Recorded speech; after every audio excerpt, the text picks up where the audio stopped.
Harika.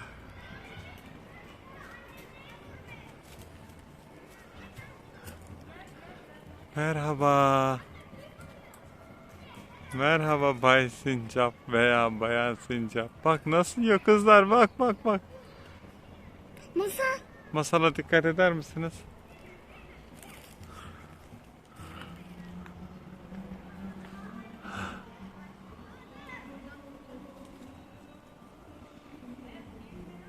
Nerede?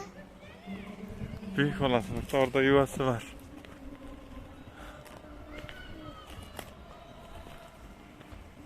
Evet, kesinlikle orada yuvası var. Hem de şurada. Bak bak bak bak bak yukarıda, bak bak. Gördünüz mü?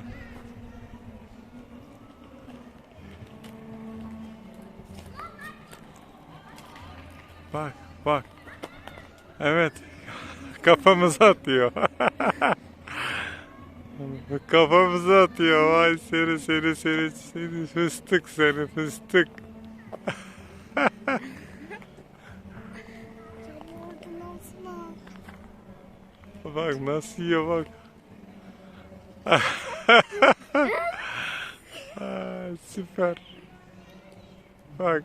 İçime kaçtı. Onun ağzındaki şey içime kaçtı. Adı nasıl yani? Bir sen.